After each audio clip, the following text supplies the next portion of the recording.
ইব্রাহিম নবী আমার আল্লাহর কেমন পাগল, এরে আল্লাহর গোলাম। আল্লাহ তাআলা ইব্রাহিম নবীকে ভালোবাসার দ্বিতীয় পরীক্ষা আল্লাহ নেন। ইব্রাহিম পয়গম্বর, আল্লাহ তাআলা ইব্রাহিম পয়গম্বরের সন্তান হয় না, সন্তান হয় না, সন্তান হয় না।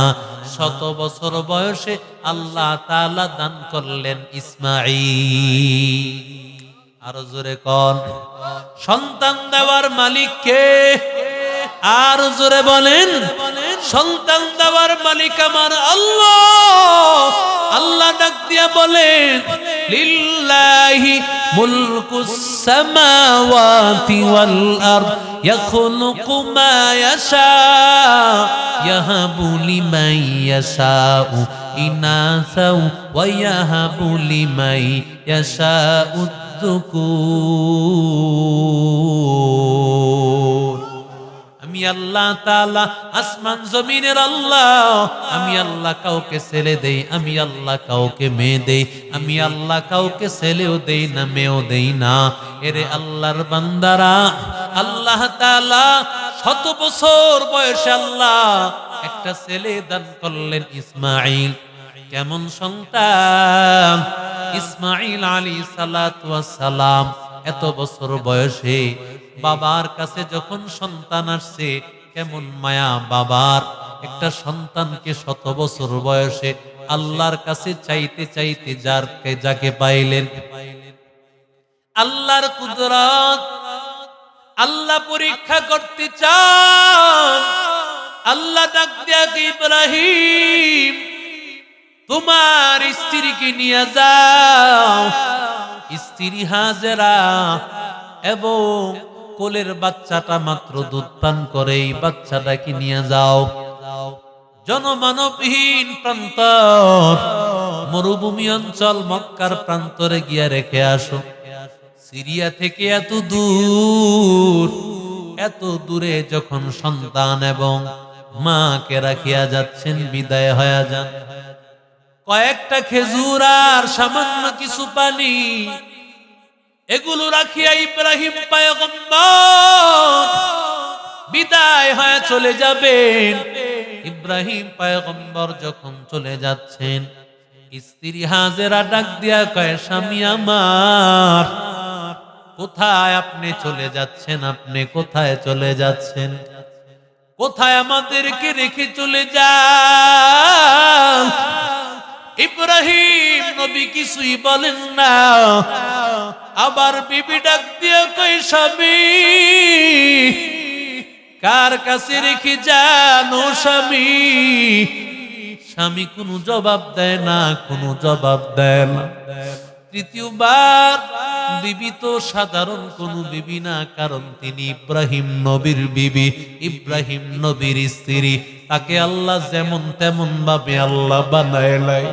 ডাক দিয়া কয়, স্বামী, আপনি কি আল্লাহর হুকুমে রেখে যাচ্ছেন নাকি? এবার স্বামী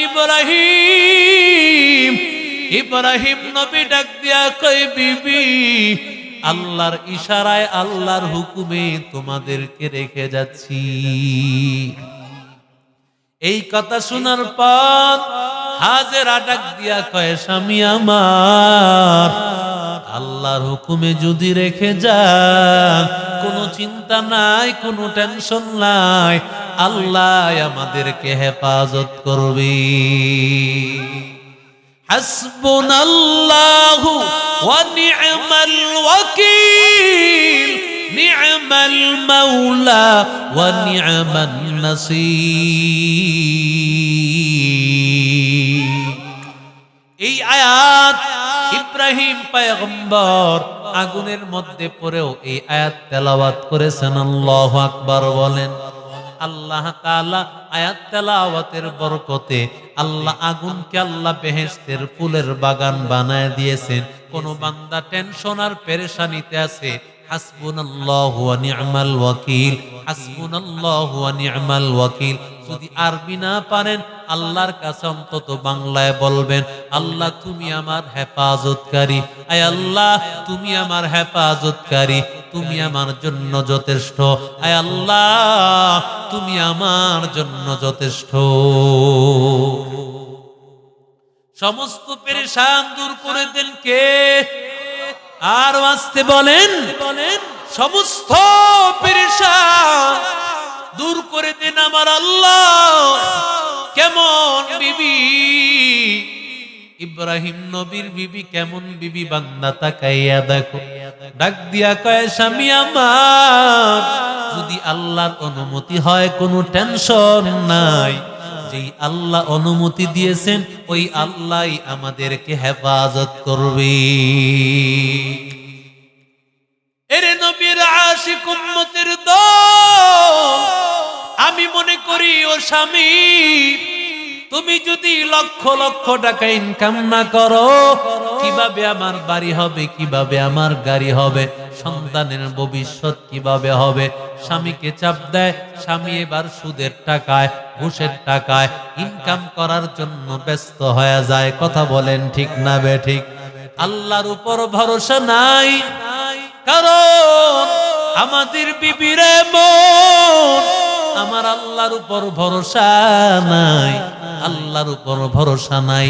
দেখেন হাজেরা কেমন বিবি, আল্লাহর উপর ভরসা করিয়া ইব্রাহিম নবীর স্ত্রী সন্তানকে নিয়া একটু একটু করে খেজুর খান, খেজুর মাত্র কয়েকটা খেজুর দিয়া গেছেন আর সামান্য একটু পানি। আল্লাহর কুদরত, কিছুদিন পরে, কিছুদিনের মধ্যে খেজুরগুলো শেষ হয়ে গেল, পানিও শেষ হয়ে গেল। এবার কিভাবে এই ছোট্ট বাচ্চা, দুধের বাচ্চা, দুধের এই বাচ্চাটা কিভাবে দুধ পান করবে? মা খাইলেই তো তার দুধ হবে, ওই দুধ না বাচ্চা পান করবে। বাচ্চা একটা পর্যায়ে দুধ না পাইয়া পাগল, বাচ্চা পাগলের মতো হয়ে গেল। দুধ যখন পায় না, মা তার হাত নিয়ে বাচ্চার মুখে দেয়, হাত চুষতেছে। একটা পর্যায়ে চুষতে চুষতে সব কিছু শুকাইয়া গেছে, আর কিছু নয়। ইসমাইল এই বাচ্চা কলিজার টুকরা সন্তান, কারণ যিনি নবী হবেন তার চেহারাটা তো আল্লাহ ভিন্ন ভাবে বানাইছেন। এমন মায়া, এমন মায়ার নবী। আর ইসমাইল নবী তো সাধারণ কোন নবী না, তার কপালের মধ্যে মুহাম্মাদুর রাসূলুল্লাহর ছাপ আছে। এই নবী তো হলো মুহাম্মাদুর রাসূলুল্লাহ, যিনি আসবেন তার কপালের মধ্যে তো মুহাম্মাদুর রাসূলুল্লাহর ছাপ। ওই নবী এত কষ্ট করতেছে, মার সহ্য হয় না, মা দৌড়াইতেছে। মা একবার সাফা পাহাড়ে যায়, আরেকবার মারওয়া পাহাড়ে যায়।